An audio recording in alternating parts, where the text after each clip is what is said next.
कृष्ण मन मेरो राधा कृष्ण चरण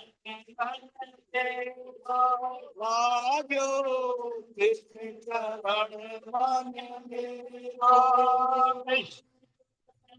मन तेरो कृष्ण चरण मन तेरो कृष्ण चरण मन तेरो कृष्ण चरण मन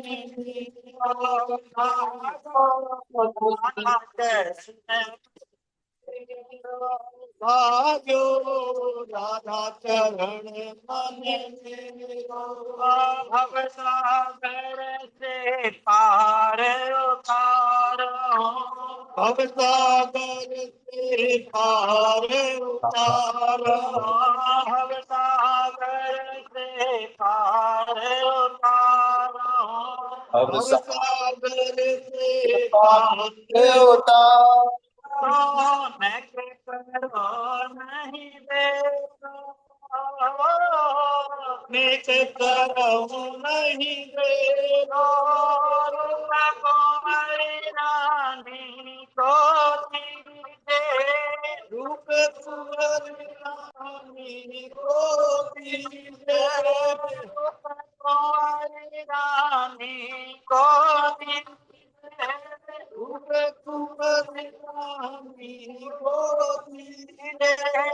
प्रभु पद से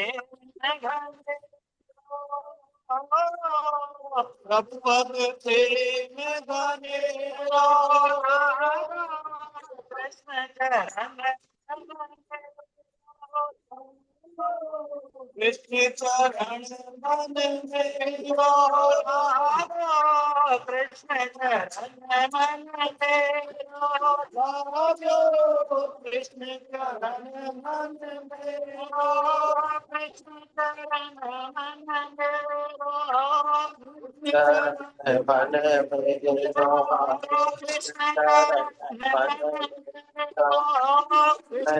चरण मन मेरो कृष्ण कृष्ण चरण मन मेरो कृष्ण चरण मन मेरो कृष्ण चरण मन मेरो राधा चरण मन मेरो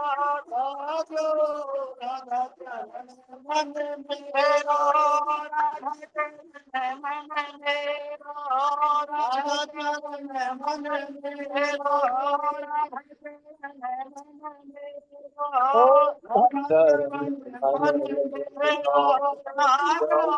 राधा चरण मन मन मेरो मेरो राजो राधा चरण मन मेरो राजो राधा चरण मन मेरो कृष्ण चरण मन मेरो यो कृष्ण चरण मन मेरो हे नाथ हे मेरे नाथ आप कृपा करें मैं आपकी शरण में हूँ मैं आपको बोलूं नहीं नारायण नारायण सच्चिदानंद रूपाय विश्वोत्पत्त्यादि हेतवे तापत्रय विनाशाय श्री कृष्णाय वयं नुमः हे कृष्ण करुणा सिंधो दीनबंधो जगतपते गोपेश गोपिका कांत राधा कांत नमोस्तुते तप्त कांचन गौरांगी राधे वृंदावनेश्वरी वृषभानुसुते देवी प्रणमामि हरि सदा सेव्या सदा सेव्या श्रीमद्भागवती कथा यस्या श्रवणमात्रेण हरिश्चित्तं समाश्रये कलेर्दोषनिधे राजन् अस्ति एको महान् गुणः कीर्तनादेव कृष्णस्य मुक्तसङ्गपरं व्रजे श्रवणं कीर्तनं विष्णो स्मरणं पादसेवनम् अर्चनं वन्दनं दास्यं सख्यमात्मनिवेदनं दयया सर्वभूतेषु सन्तुष्ट्यायेन केन वा सर्वेन्द्रियोपशान्त्या च तुष्यत्या सुजनार्दनम् निरोधयति मां योगो न सांख्यं धर्म एव च न स्वाध्यायस्तपस्त्यागो नष्टापूर्तं व्रतानि यज्ञश्छन्दांसि तीर्थानि नियमायमा यथा वरुन्धे सत्संग सर्वसंगापहो हि माम् अहो वकीयं स्तनकालकूटं जिह्वासयापाय यदप्यसाध्वी लेभे गतिं धात्र्युच्यतां ततोऽन्यं कं वा दयालुं शरणं व्रजेम नेमं विरञ्चो लभते प्रसादं न श्री न सर्व किमुतापरेते यन्नो सुराणामसि दुर्गपालो विश्वाभिबन्धैरपि बन्धिताङ्घ्रि निवृत्तसैरुपगीयमाना भवौषधाश्रोत्रमनोभिरामा कै उत्तम श्लोक गुणानुवादा पुमान् विरचेत विना पशु वाणी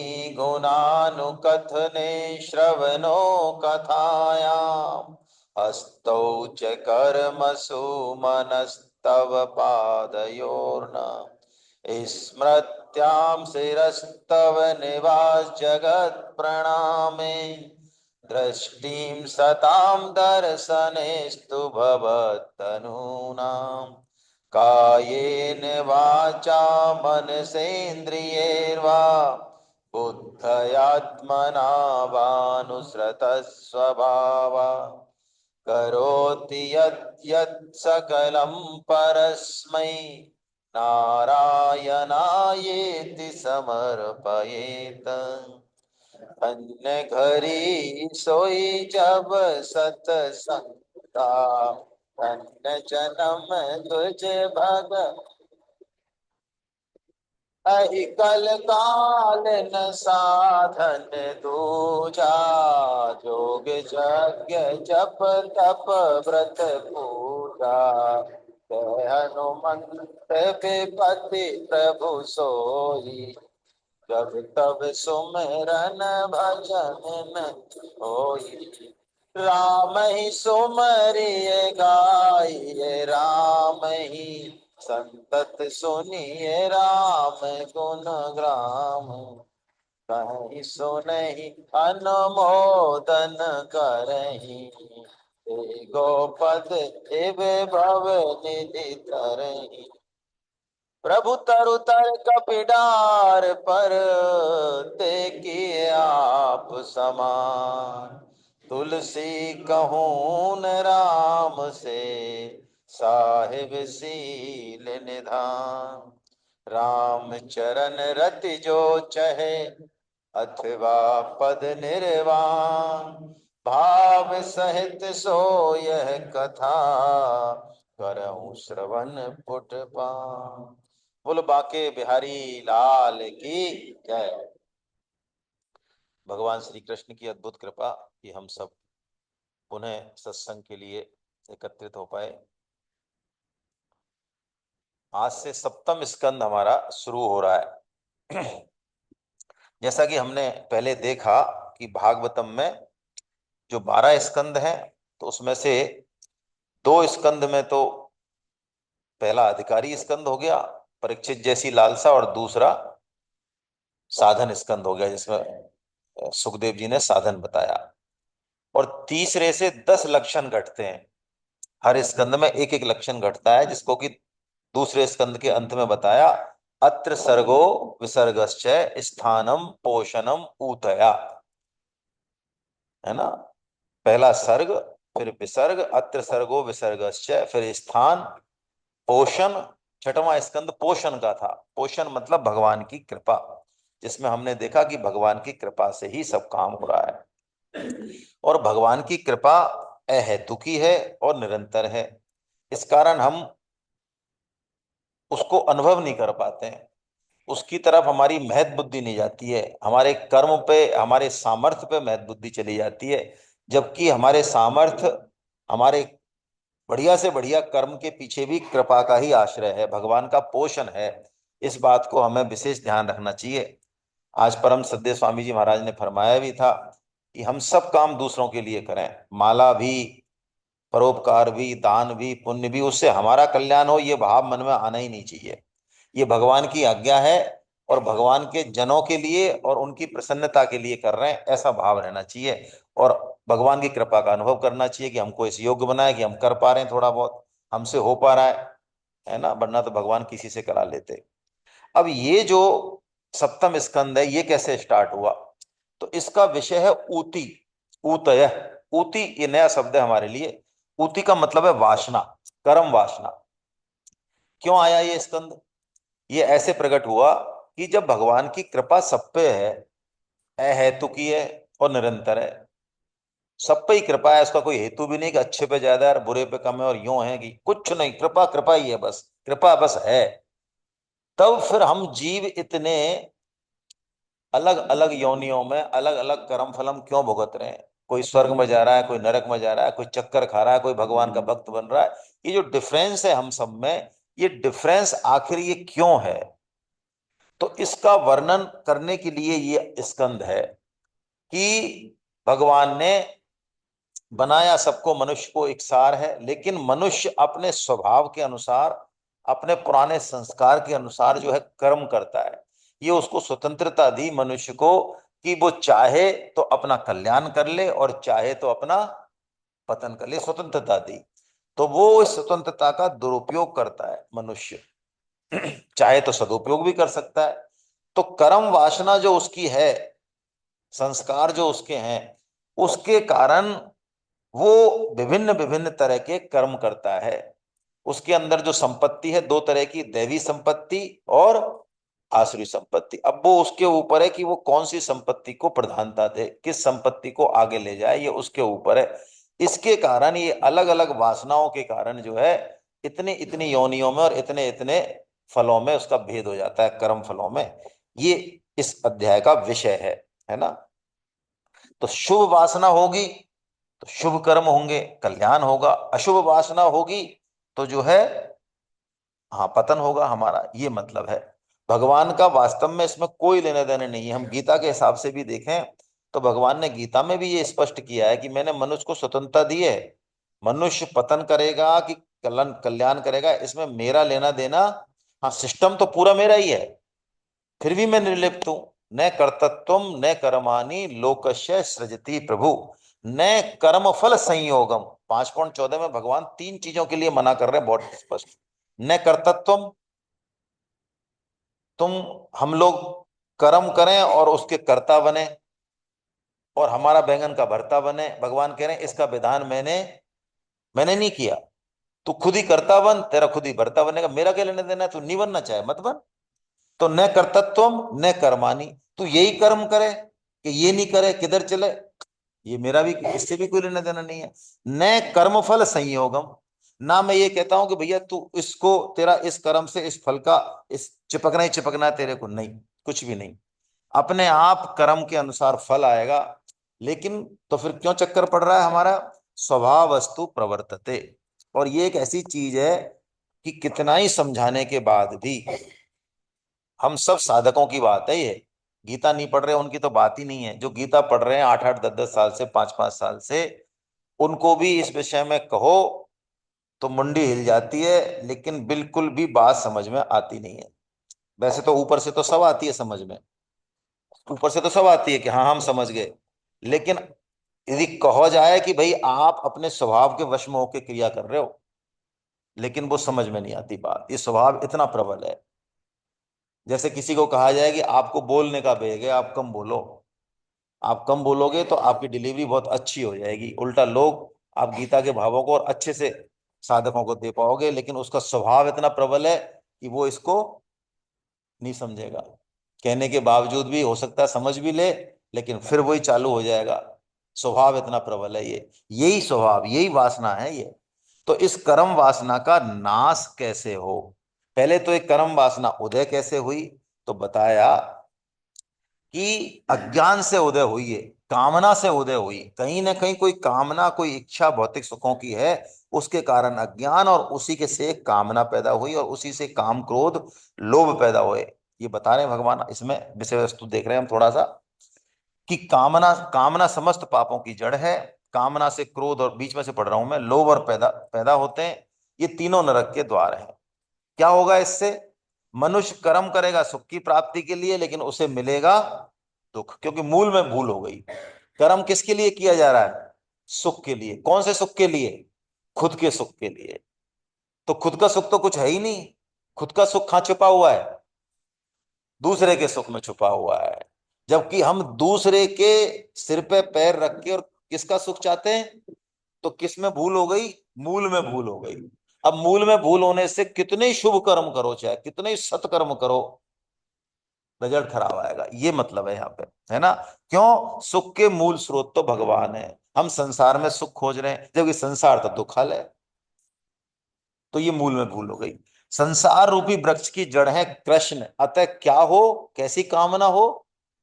केवल कृष्ण रूपी आज्ञा का पालन, उनकी प्रसन्नता, उनकी जड़ का सिंचन, उसके बिना कुछ नहीं होगा, है ना? तो क्या करना है? काम क्रोध लोभ की अग्नि जो हमारे अंदर जल रही है, जिसको हम भोग संग्रह से मिटाना चाह रहे हैं, वो नहीं मिटेगी कितना ही हो जाए। अच्छा, बुझे न काम अग्नि तुलसी कहूं, विषय भोग बहु गीते, और मन पछतहि है अवसर बीते। तो कैसे मिटेगी? त्याग से, केवल त्याग से, है ना? तो इसमें बताया इस स्कंद में कि मानव जीवन बहुत दुर्लभ है। इस मामले में ये स्कंद अब तक के स्कंदों से बहुत सर्वश्रेष्ठ है। प्रहलाद जी का चरित्र है इसमें, 15 अध्याय, लेकिन इतना विलक्षण अध्याय है ये। यदि देखा जाए हमको कि एक स्कंद को चुने हम कि हमको क्या करना चाहिए, फटाफट ऐसा मिल जाए किसी स्कंद में, तो ये 7वां स्कंद है। क्यों? प्रहलाद जी ने जो उपदेश दिया है, किसको? अपने साथियों को, असुर बालकों को, वो विलक्षण उपदेश है। ऐसा उपदेश मतलब या तो भगवान श्री राम ने दिया अयोध्या वासियों को, या कृष्ण भगवान ने गीता में दिया। उसी चीज को प्रहलाद जी ने बहुत छोटे सी चीजों में कह दिया। दूसरा, उस उद्देश्य की प्राप्ति के लिए हम करें क्या? तो तुरंत ही फिर इसमें बता दिया कि भाई अपने वर्णाश्रम धर्म का पालन करो।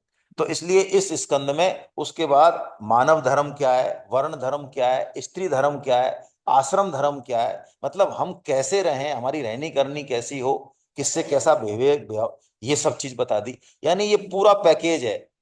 ये जो सप्तम स्कंद है, ये अपने आप में पूरा पैकेज है। ये हमारे कल्याण का पूरा पैकेज है ना? कामना कर्म वासना को कैसे मिटाना है, क्योंकि वासना तो हमारे अंदर है। तो कर्म वासना को कैसे मिटाना है, ये इस स्कंद का प्रतिपाद्य विषय है। चलिए, बाकी तो स्वामी जी ने वैसे ये बता ही दिया कि कामना चोर को क्या मारा है, चोर की।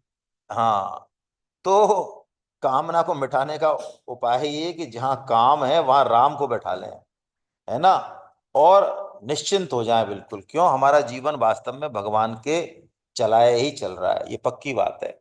हमारी मौत भी निश्चित है, वो निश्चित है, पहले से रुक नहीं सकती वो। भगवान हमको जिस तरह से सार संभाल कर रहे हैं पग पग पर, लेकिन हमको विश्वास नहीं आता है।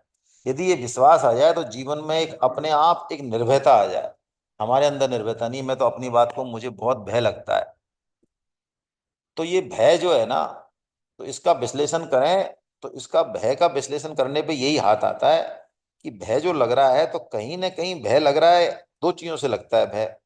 कि एक तो शरीर को रखने की इच्छा है, विशेष विशेष इच्छा है। भय है तो मन में भय है बहुत ज्यादा, तो है तो इसका मतलब है शरीर को रखने की इच्छा है विशेष अंदर से, ऊपर से चाहे कुछ भी कहते रहे। दूसरा, मान अपमान की चिंता है। भाई किसी चीज से ऐसा लग रहा है कि यहाँ अपमान नहीं हो जाए, तभी तो भय है। वरना यदि अपमान की चिंता नहीं हो, भगवान की राजी में, तो काहे का भय। ये तो एक कारण है, जो मूल कारण है। एक कारण और होता है भय का, जो हमसे इच्छित है, जो हमारा कर्तव्य है, जो हमारी ड्यूटी है, यदि वो हम नहीं करेंगे तब भी भय होगा। इन दो कारणों से भय होता है। तो भय यदि मन में है तो कहीं ना कहीं भगवान की सत्ता पे विश्वास नहीं है। यदि विश्वास हो जाए तो आदमी निश्चिंत, निस्संक, निस्सोक हो जाए, जैसा स्वामी जी कहते हैं। वही स्वामी जी बोलते हैं इस दोहे को। चाह गई चिंता मिटी, मनुआ बेपरवाह है, और जिसको कछु न चाहिए, वैसाहन पतिशाह। बताओ, भगवान भी उसके आगे पीछे घूमे। हाँ, ये मनुष्यों की विलक्षणता है। भगवान उसके आगे पीछे घूमे कि यार तू कुछ तो मांग ले भाई, तू कैसा अलग ही आदमी सृष्टि में पैदा हो गया। ये है।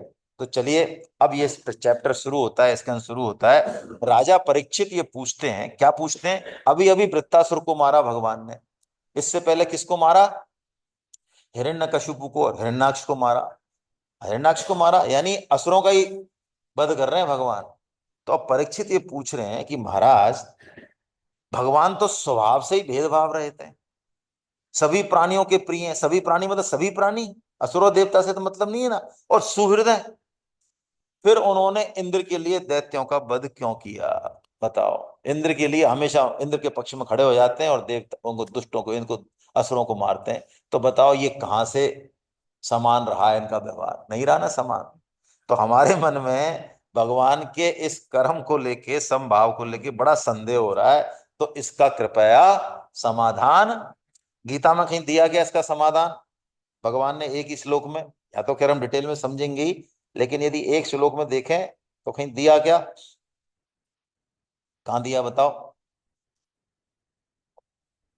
समोहम सर्वभूतेषु नैमे देशोस्ति न प्रिय, ये भजन्ति माम भक्त्या मयि चित्तेषु अहम प्रिय। भगवान ने कहा 9.29 में, समोहम सर्वभूतेषु, मैं तो सबके प्रति समान हूं। इसलिए मेरा ना तो किसी से राग है और ना किसी से मेरा, लेकिन जो केवल मेरे को बसते हैं, जो केवल मेरे से प्रेम करते हैं, क्योंकि वो मेरे से प्रेम करते हैं, मेरा नहीं लेना देना है, इस कारण मेरे अंदर उनके प्रति प्रेम।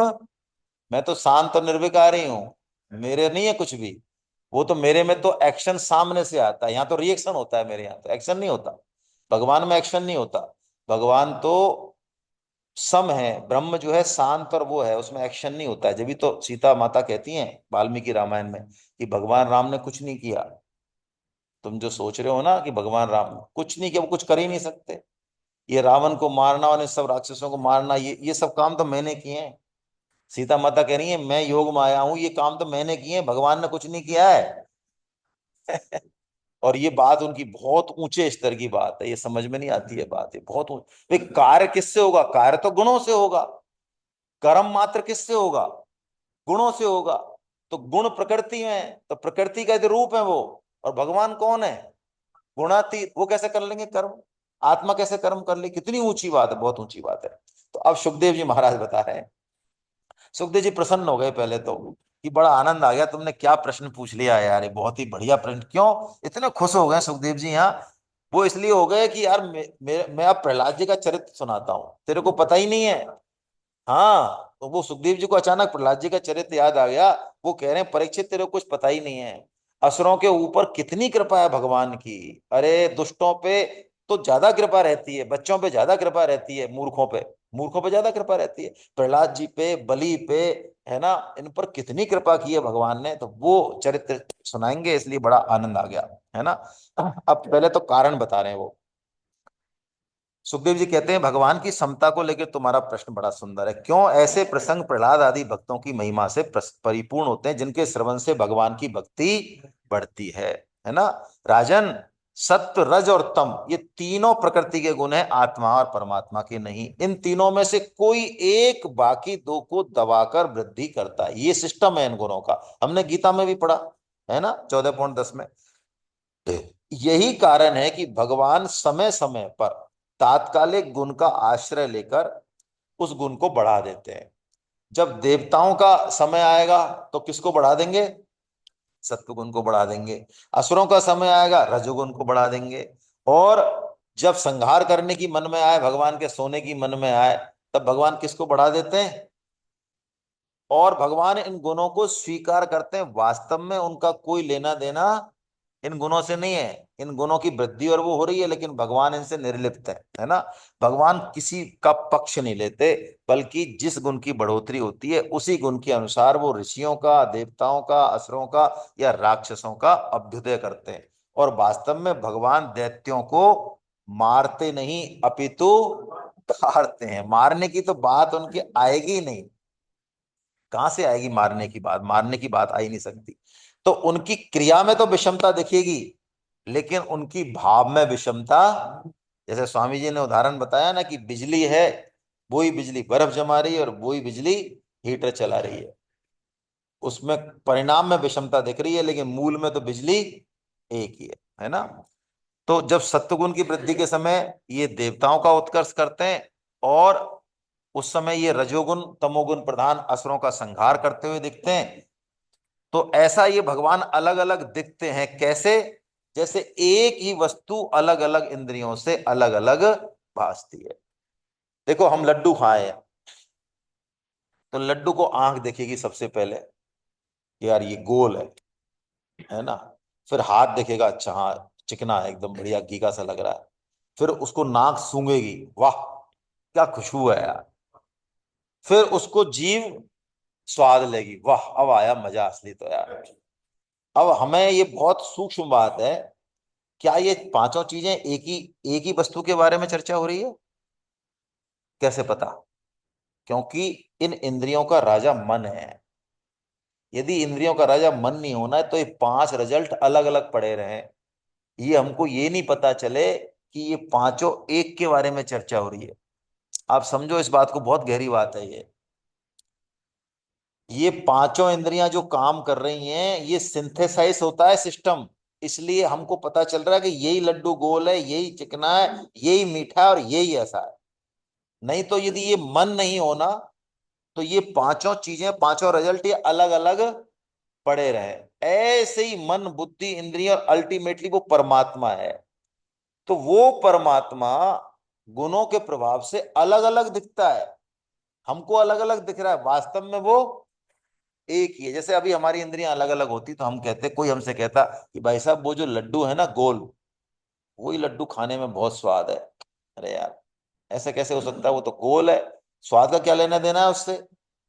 ऐसी बात हो रही है यहाँ पे, ये समझाना चाह रहे हैं। वही भगवान क्रूर दिख रहे हैं, वही भगवान कृपालु दिख रहे हैं, वही पक्षपाती दिख रहे हैं, वही भेदभाव से रहित दिख रहे हैं। ये सब हमको दिख रहे हैं अलग अलग, लेकिन मूल में ये एक ही है। ये बहुत सूक्ष्म बात है यहाँ पे। चलिए, और वो बता रहे हैं आगे कि लोग अपने स्वभाव के अनुसार भगवान के क्रियाकलापों में विषम बुद्धि कर लेते हैं। हम अपने चश्मे से देखते हैं सबको। देखो परीक्षित, युधिष्ठिर का जब राजसूय यज्ञ हुआ, तो बताओ, चेदी नरेश शिशुपाल जो कृष्ण से द्वेष रखता था, उसने भरी सभा में कृष्ण को गालियां दी, लेकिन जब उसका सिर कटा तो वो सायुज्य मुक्ति पा गया। बताओ। तब तुम्हारे जो दादा थे युधिष्ठिर, उन्होंने नारद जी से पूछा। क्या पूछा? युधिष्ठिर ने पूछा कि ये दमघोष का लड़का शिशुपाल और ये दुर्बुद्धि दंतवक्त्र, ये दोनों जब से तुतलाकर बोलने लगे, तब से ये कृष्ण को गालियां देते हैं पानी पी पी के।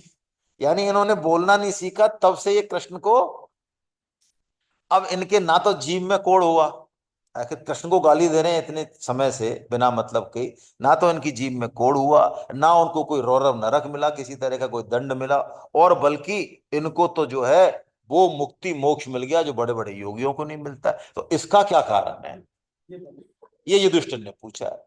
देखो ये भागवतम में हमने बात करी इस चीज की बड़ी, कि कोई भी वक्ता उत्तर नहीं देता है सीधा सीधा, ये नहीं कहता ला मैं बताऊं तो को यार, ऐसा कर, मैं समझाऊं या श्लोक है तो तेरे समझ में कुछ नहीं आया, मैं समझाऊंगा यार, है ना, हाँ मैं समझाऊं, तेरे नहीं आई समझ में बात।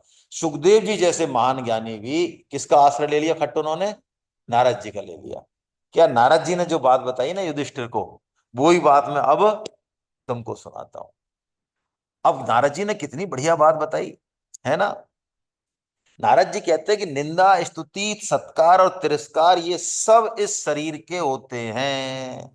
शरीर को मैं मेरा मानने से ताड़ना और दुर्वचनों से पीड़ा होती है, किंतु भगवान में तो देहाभिमान है ही नहीं, वे तो सर्वात्मा है। इसलिए उनकी ना तो निंदा होगी, ना कोई उनकी स्तुति होगी, ना उनसे हिंसा हो सकती है किसी की।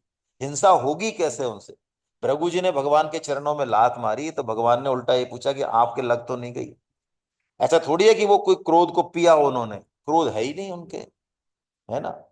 तो उन्होंने कहा उस उनका जो दंड विधान है वो भी जीवों के कल्याण के लिए, क्रोधवश अथवा द्वेषवश सारे भाव भगवान से हैं और सब भावों में भगवान है। उनके लिए वास्तव में संहार करने में, सृजन करने में और पालने में, इनमें कोई भी, अब बताओ, भगवान जैसे विवेकानंद जी ने यही तो बात है, शास्त्रों को पढ़ने से और भगवान का आश्रय लेने से, भगवान का काम करने से बुद्धि शुद्ध होती है, कुछ नई बातें मिलती हैं। विवेकानंद जी ने इन्हीं चीजों को पढ़ के कहा, ये ज्ञान की बात है, तत्व की बात है, इसको वैसे मत ले लेना कि भाई आप व्यायामशाला में जाके मुद्गर घुमाओ और माला करो, तत्व से क्रिया एक ही है दोनों।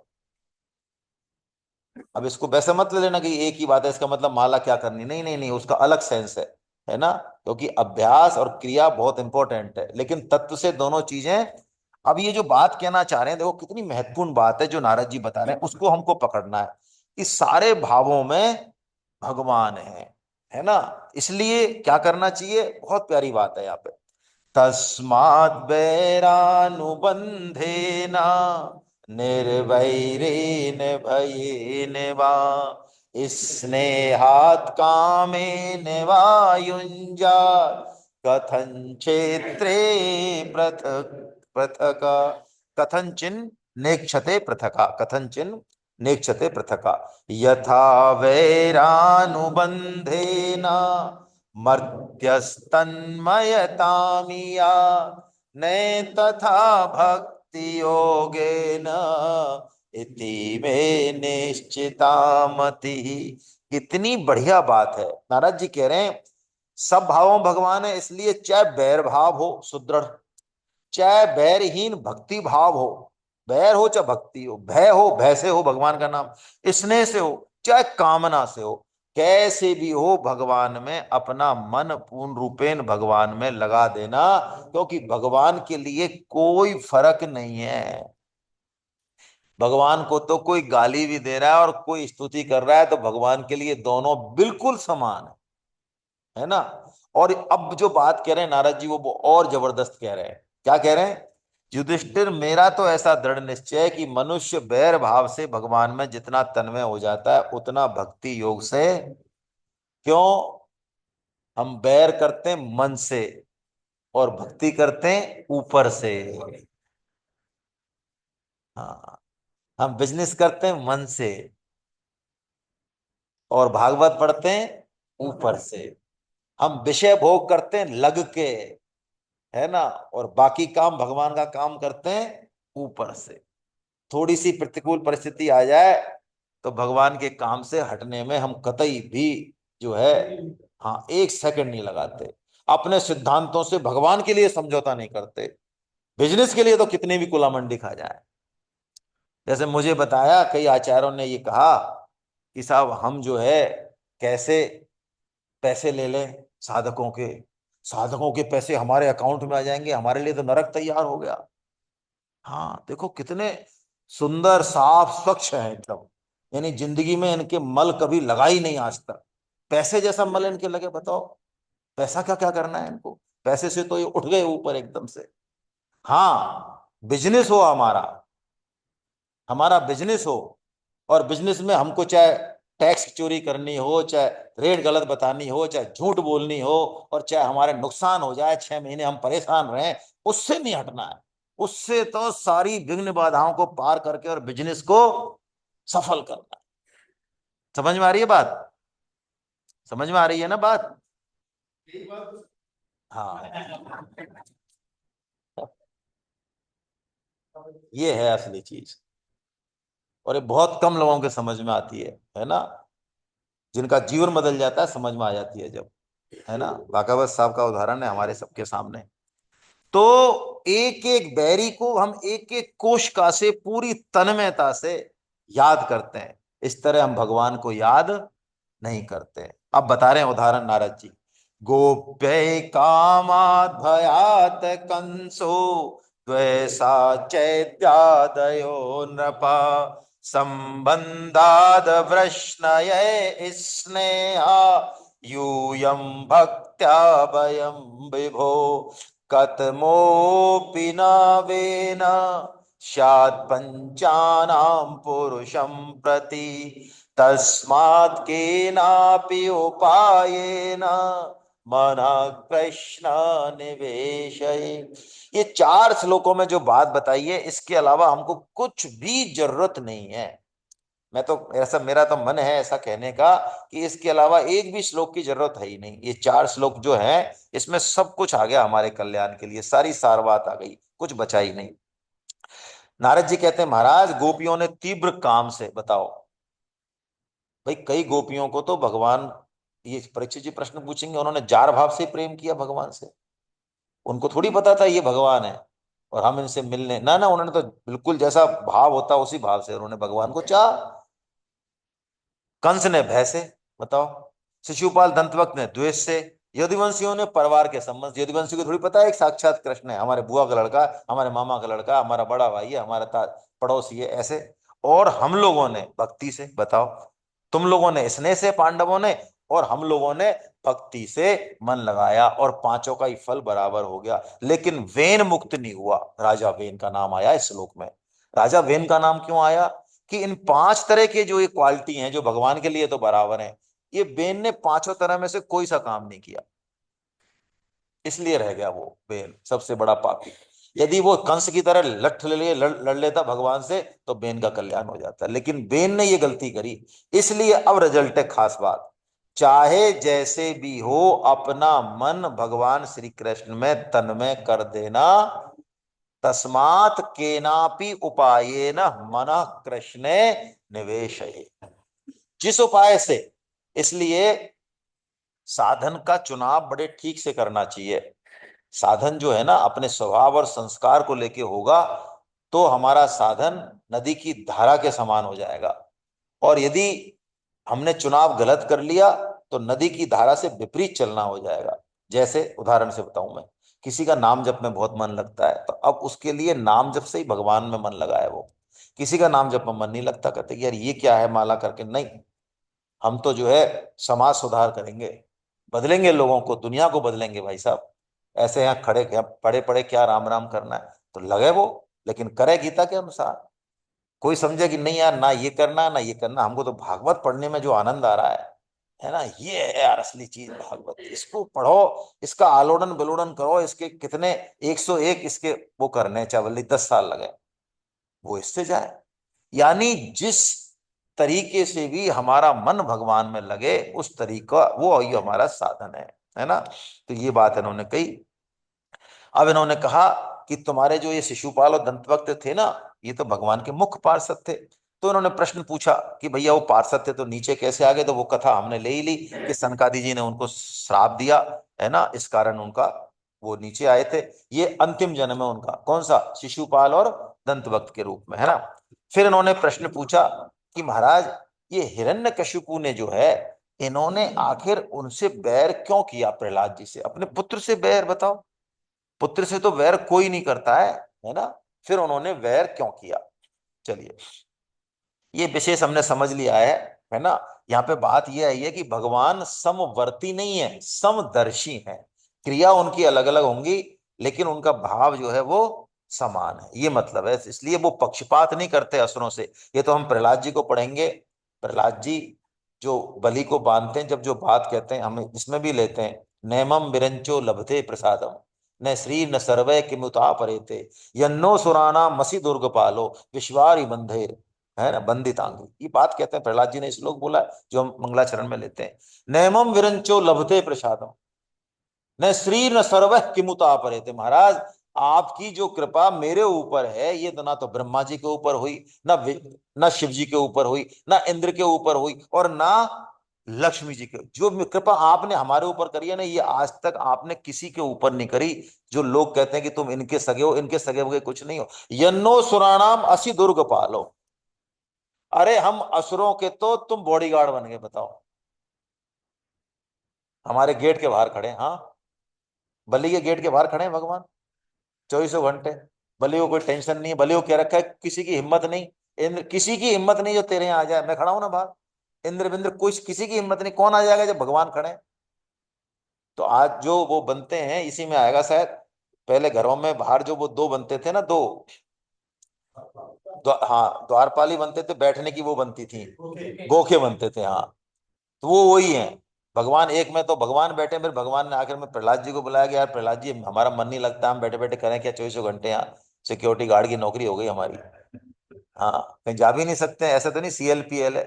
तो आप क्या कर रहे हो? तो महाराज बताओ, आदेश करो कि आप आ जाओ, और यहाँ यहाँ दोनों अपन दोनों जो है हड़ताल करेंगे, कीर्तन करेंगे, आराम से कथा करेंगे। हाँ। तो वो दो गोखे बनते हैं, वो इसलिए बनते हैं कि भाई बाहर से लोग आए, गांव के अड़ोसी पड़ोसी, और वहां पे क्या करें, सुबह शाम कीर्तन करें। ये है वो उसका कारण। चलिए, अब देखो, वो बता रहे हैं कि प्रहलाद जी ने द्वेष, प्रहलाद जी से द्वेष क्यों किया। तो अब हिरण्याक्ष का वध होने पर हिरण्यकशिपु का बड़ा जोरदार प्रकरण है। वेदांत का ज्ञान राक्षसों को भी होता है भैया, है ना। असुरों को हमसे बढ़िया ज्ञान होता है। किसका? गीता का और वेदांत का। हाँ, हमसे बढ़िया, ज्यादा बढ़िया श्लोक बोलते हैं, शुद्ध उच्चारण करते हैं वो, और हमसे ज्यादा रटे हुए हैं उनको श्लोक। फिर भी वो असुर क्यों है, ये बात समझनी है। जो हम ये समझे कि हम में ये क्वालिटी आ गई बोलने की और गीता की, तो असुरों में हमसे बढ़िया है ये क्वालिटी, ये आ रहा है अभी। रावण ने मंदोदरी को जो ज्ञान दिया, उसको पढ़ो जरा मानस में। बोलो, भगवान के सांख्य योग से कोई कम हो तो बता देना। अब ये हिरण्यकशिपु देगा ज्ञान, यहाँ देखो, है ना। हाँ, जबरदस्त ज्ञान देगा ये, है ना। चलिए, जब हिरण्याक्ष को मार डाला तो हिरण्यकशिपु क्रोध से जल भुन गया, भाई था उसका। उसने कहा, दानवों को मीटिंग बुलाई और कहा, ये विष्णु पहले तो बड़ा शुद्ध और निष्पक्ष था, लेकिन अब ये बराह आदि रूप धारण करने लगा है और अपने स्वभाव से च्युत हो गया है। बालक की तरह जो इसकी सेवा करे उसी की ओर हो जाता है। मैं अब इसका गला काट दूंगा। और देखो तुम क्या करो, विष्णु के कट जाने से, पेड़ की जड़ कट जाने से डालियों की तरह सारे देवता अपने आप सूख जाएंगे, क्योंकि उनका जीवन तो तुम क्या करो, तुम लोग पृथ्वी पे जाओ, और ब्राह्मण और क्षत्रियों की वहां पर बहुत बढ़ती हो गई है। तो तुम ब्राह्मण क्षत्रिय जो भी तपस्या यज्ञ स्वाध्याय व्रत दान आदि शुभ कर्म कर रहे हैं, तुम उन सबको, कितना बड़ा संकेत है देखो यहाँ पे, कि हमारे जो ये गुरुकुल, हमारा ब्रह्मचर्य आश्रम वर्णाश्रम व्यवस्था, ये सब जो नष्ट हुआ गायों के प्रति, ब्राह्मणों के प्रति, तो ये इस बना, ये मूल है उसका। यही बात आ रही है। विष्णुर्द्विज क्रिया मूलो यज्ञो धर्ममय पुमान्, देवर्षि पितृभूतानां धर्मस्य च परायणम्, यत्र यत्र द्विजा गावो वेदा वर्णाश्रम क्रिया, तम तम जनपदयात संदीपयेत भ्रष्ट। वो कह रहे हैं विष्णु की जड़ है द्विजातियों का धर्म कर्म, क्योंकि यज्ञ और धर्म ही उसके, विष्णु भगवान, भगवान कहाँ, यज्ञो विष्णु, भगवान हमारे कर्तव्य पालन में है, भगवान हमारे निष्काम भाव में है, भगवान हम जो दूसरों को सर्वभूत हितैषिता के से जो काम कर रहे हैं वो भगवान है। देवता ऋषि पितर समस्त प्राणी और धर्म के वही आश्रय हैं। तो जहां जहां ब्राह्मण गाय वेद वर्णाश्रम और धर्म कर्म हो, उसमें तुम जाओ और उनको जला दो और उजाड़ डालो। वर्णाश्रम व्यवस्था सनातन धर्म का मूल आधार है, और वर्णाश्रम व्यवस्था के भी केंद्र में कौन है? ब्राह्मण, गाय और वेद। और अपना अपना कर्तव्य पालन वर्णाश्रम व्यवस्था का मुख्य आधार है। यही कर्मयोग है। ब्राह्मण कौन? ब्राह्मण सिर होता है, सिर शरीर में, जो सबको दिशा दे, सबका मार्गदर्शन करे और खुद के लिए कुछ नहीं चाहे, जो सर्वस्व समाज और देश को देने के लिए तैयार खड़ा है, अर्जन कर रहा है और सब कुछ दे रहा है, बदले में कुछ नहीं चाहिए उसको। ना वो घर बना रहा है, ना कोई उसको कोठी खड़ी है, बिल्कुल ऐसा जीवन है तपस्वी ऐसा, है ना? वो ब्राह्मण है, जिसकी एक ही उद्देश्य है कि ब्रह्म को जानने की इच्छा, बस वो ब्राह्मण है ना। उन्हीं से समाज चलता है वास्तव में। अब वो बता रहा है,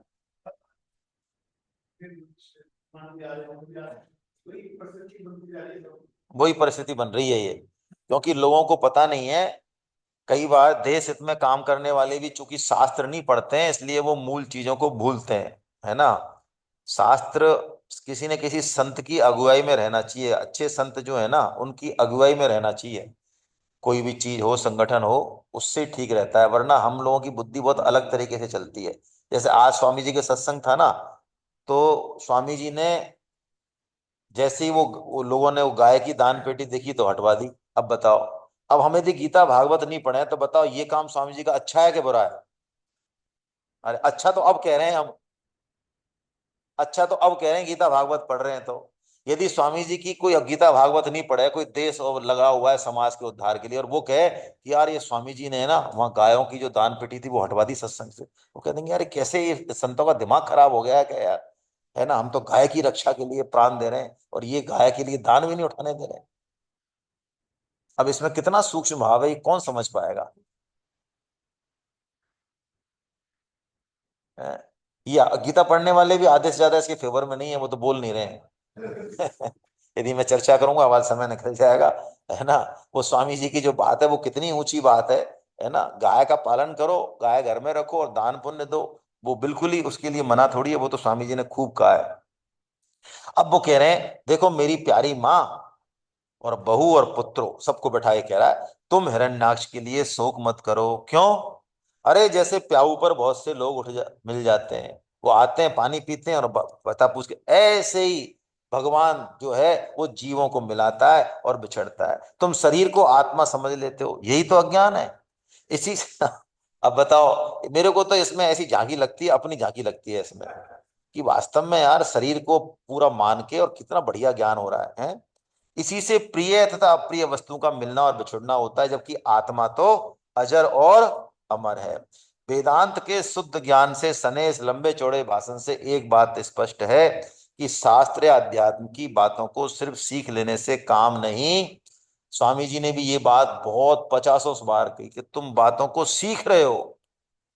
मैं जो बातें बता रहा हूँ सूक्ष्म सूक्ष्म, कई बार वो नहीं बताते थे। सूक्ष्म बात बताने से क्या है, वो हमने सुन ली, सीख ली, हम उसका उत्तर दे देंगे तुरंत ही, और जबकि अंदर उसका कुछ लेना देना है ही नहीं। तो वो यही कह रहे हैं, कामना समस्त पापों की जड़ है। जब तक शरीर संसार से सुख लेने की स्वामी जी ने कहा है, तब तक ईश्वर दर्शन संभव नहीं है। छोटी सी भी कामना ईश्वर दर्शन को हटा देगी, संभावना को। राई की ओट में पहाड़, ये दयानंद भार्गव जी जो कि अपने आप में एक विभूति हैं, जो ना शरीर छोड़ दिया अभी 5-6 महीने पहले, वेद वेदांत पे उन्होंने लिखा। उनकी किताबें खूब सारी अपने जयपुर की ही हैं, दयानंद भार्गव साहब 95 ईयर की उम्र में उन्होंने जो है, अरे इंटरनेट कनेक्शन अनस्टेबल कैसे आ रहा है, उन्होंने 95 की अवस्था में जो है शरीर छोड़ा। 3 डिवाइसेस कनेक्टेड हैं भाई, हटा देना जरा, तुम्हारे को कनेक्टेड हो तो। मनु तेरी भी हटा देना। हाँ, नहीं इसमें मेरे हॉटस्पॉट से 3 डिवाइस कनेक्टेड है, ये घर वाली होंगी, नहीं है क्या? चलो पता नहीं कैसे कनेक्टेड है। और तो दयानंद भार्गव साहब ज्ञान और वेदांत पर ही ज्यादा उनका फोकस रहा पूरी जिंदगी, लेकिन इस बार जो लास्ट में 7 दिन का उन्होंने ज्ञान किया जाने से पहले, उसमें मुझे भी जाने का मौका मिला पहली बार। मैंने उनके बारे में सुना बहुत था लेकिन जाने का मौका नहीं मिला अपने आप। उसमें उन्होंने, दयानंद भार्गव साहब की बात कर रहा हूं मैं, जयपुर की फिगर है अपने आप में, आपके नाम लोगे तो पता चलेगा दयानंद भार्गव कौन है। उन्होंने इस बार मैंने देखा साधक संजीवनी को खोल के, और जैसे पैराग्राफ है ना ये छोटा सा, तो ऐसे उसकी एक एक लाइन ऐसे पढ़ी, ऐसे पढ़ी, ऐसे ऐसे बोल बोल के पढ़ी। और फिर उन्होंने कहा कि ये पता है ये किसकी लाइन बोल रहा हूं मैं, ये लाइन जो मैं पढ़ रहा हूं ये किसकी है, ये उसकी है जिन्होंने इन चीजों को खुद ने जिया है। मेरे को, मैं सही बताऊं, साधक संजीवनी में मेरी महत बुद्धि तो खैर है, शुरू से थी, लेकिन दयानंद भार्गव जैसे व्यक्तित्व को इस तरह से उन्होंने कहा हमने भी नहीं समझा अब तक, हम भी 40-50 साल तक जो है देते रहे उल्टे सीधे, लेकिन अब हमने देखा है कि ये क्या है, ये साधक संजीवनी ये क्या चीज है। मतलब मेरी महत बुद्धि साधक संजीवनी पे उसके बाद बहुत ज्यादा बढ़ गई। मैं कि दयानंद भार्गव साहब जो है जैसे संत जो है इस चीज की महत्ता पहचान सकते हैं, अपन क्या पहचानेंगे। तो उन्होंने ये बात बोली, राई की ओट में पहाड़ छिपा है। राई की ओट में, जैसे उंगली लगा दो थोड़ी सी सामने ऐसे लगा दो तो सूरज दिखना बंद हो जाएगा, इतना बड़ा सूरज है, लेकिन इतनी सी उंगली से खत्म हो गया। यानी छोटी सी कामना हमारे विवेक को ढक देगी, ये मतलब है इसका पूरे अर्थ। छोटी सी भी कामना हुई हमारे विवेक को ढक देगी, है ना। हिरण्यकशिपु तो है ही ऐसा। तो अब हिरण्यकशिपु कहता है देखो मैं तुमको एक कहानी सुनाता हूँ।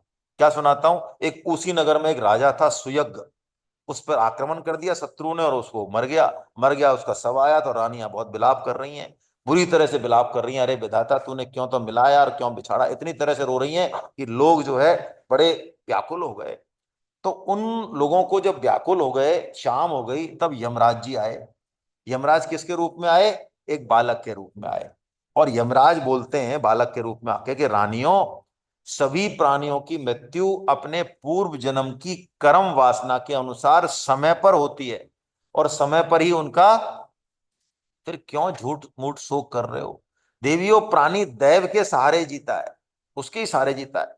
यदि दैव अनुकूल है तो जंगल में भी जीवित रहेगा, और दैव प्रतिकूल है तो आईसीयू में चला जाए।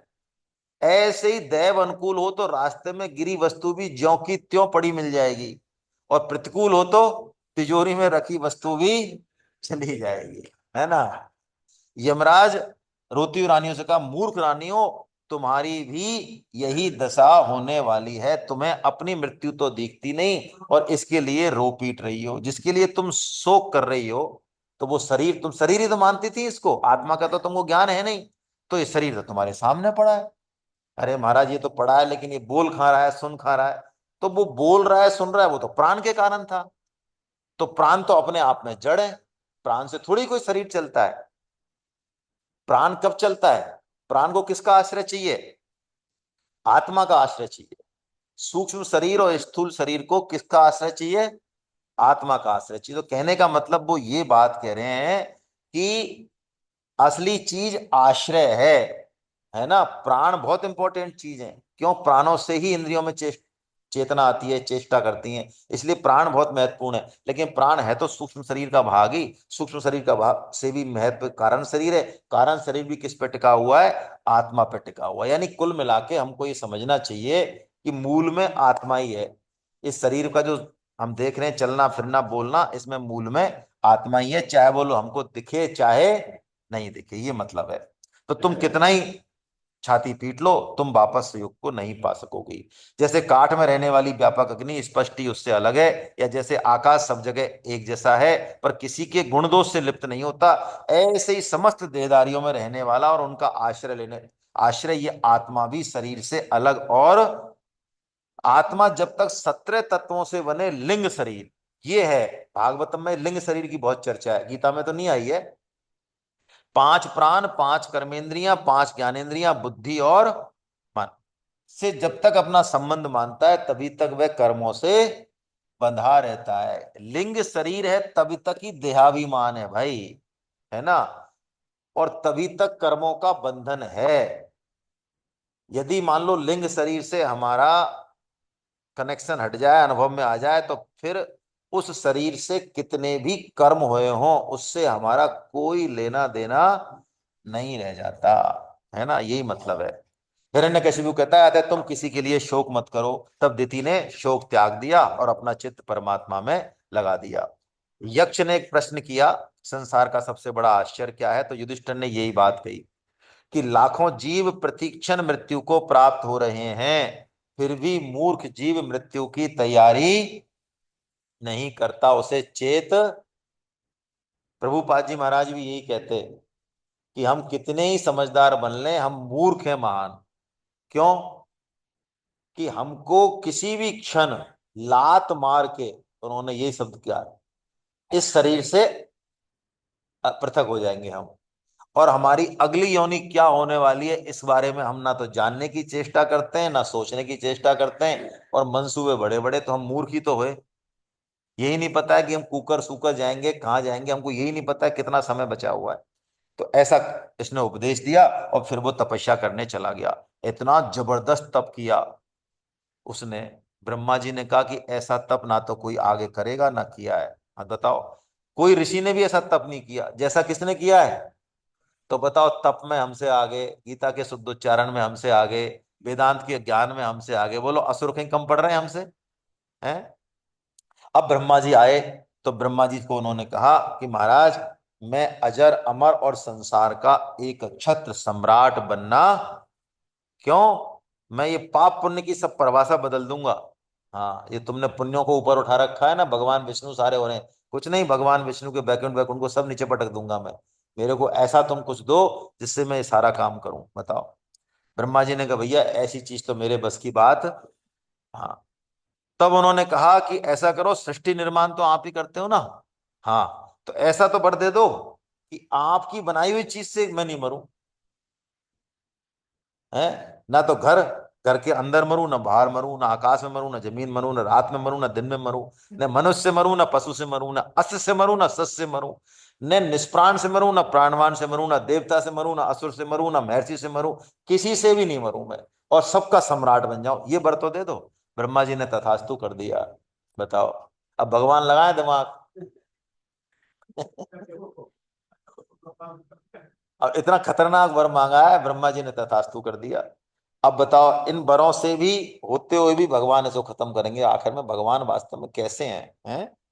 और भगवान ने ये बात कही भी है, अभी हम पढ़ेंगे अगली अगली क्लास में। ब्रह्मा जी ने जो हिरण्यकशिपु का वध किया है, तो ब्रह्मा जी से कहा भी है भगवान ने, अरे ब्रह्मा जी तुम ऐसे ही मत दे दिया करो किसी को वर। सोच समझ के दिया करो, तुमने ये क्या वर दे दिया। हालांकि ये भी भगवान की लीला ही है, क्योंकि ब्रह्मा जी यदि ऐसा वर नहीं देते, इतना खतरनाक वर, तो बताओ नरसिंह भगवान का प्राकट्य कैसे होता। कहने का मतलब ये है, ये भक्तों में जो बुद्धि देते हैं वो भगवान ही देते हैं। हाँ, वो भी भगवान ही देते हैं, भगवान की इच्छा होती है ऐसी। अब वो तो आ गया घर, और घर आके बस उसने आतंक मचा दिया पूरा। इंद्र के तो वहां पहुंच गया, इंद्र को भगा भगू के वहीं पे ही, है ना। और इतना जबरदस्त प्रभाव था, सातों द्वीपों का राजा था वो। देखो सभी जगह, हिरण्यकशिपु के टाइम में देखो भाई, बिना जोते ही धरती से अन्न पैदा होता था, बोलो। आकाश उसका मनोरंजन करता, आकाश के पास सब कुछ है, सारे लोग हैं, आकाश कहता बता तेरे को कौन सी लोग चाहिए, ये खिलौना चाहिए, घोड़ा चाहिए, क्या चाहिए, ऐसा मनोरंजन करता था उसका, है। और जितने भी ब्रह्मलोक तक, सब ब्रह्मलोक तक तो नहीं, ब्रह्मा जी से नहीं, फिर जितने भी नीचे तक के लोग थे सब उसके मारे जो है सब पे शासन हो गया। अब आखिर में सब घबरा गए, इतना कठोर शासन था उसका, इतना कठोर शासन था। जैसे कोई अधिकारी होता है ना, बहुत कठोर होता है, तो जो उसको झेलते नहीं है लोग, फिर एमएलए के पास चले जाते हैं, महाराज इनसे छुट्टी दिलाओ आप। इन्होंने प्राण पी रखे हैं, ये तो पूरी ड्यूटी ले रहे हैं हमसे, 9:30 बजे क्रॉस ठोक देते हैं, 6 बजे पहले जाने नहीं देते हैं, इनको हटाओ आप। तो ऐसे ही पहुंच गए, सब पहुंच गए भगवान के पास, श्री हरि के पास पहुंच के नमस्कार किया। तब भगवान प्रकट नहीं हुए, आकाशवाणी करी क्या? उन्होंने कहा देवताओं तुम डरो मत, तुम सब लोगों का कल्याण हो, मेरे दर्शन से प्राणियों को परम कल्याण की प्राप्ति हो जाती है। इस नीच दैत्य की दुष्टता का मुझे पहले से ही पता है, मैं इसको मिटा दूंगा, लेकिन तुम कुछ समय प्रतीक्षा। देखो, भगवान की जो बात आई ना, अभी क्या चल रहा है, रजोगुण का काल चल रहा है, तो भगवान ने हाथों हाथ नहीं बदला उसको। अदिति ने भी जब वो व्रत किया, पुंसवन नहीं, पयोव्रत, वयोव्रत 12 दिन वाला। तब उसने कहा कि महाराज हमारे तो जो ये देवता हैं सब भगे भगे फिर रहे हैं और सब जगह असुरों का राज्य है। तो भगवान ने कहा देखो भाई बात तो ठीक है, मैं लेकिन अभी मैं कुछ नहीं कर सकता इनका, किनका, असुरों का। बोलो भगवान कह रहे हैं ये बात, अभी टाइम नहीं है। काल भगवान कह रहे हैं कि अभी काल उनके फेवर में है, तो मैं आऊंगा, अभी मैं उनका पक्ष भी नहीं ले सकता हूं भाई, उन्होंने कोई गलती करी नहीं असुरों ने।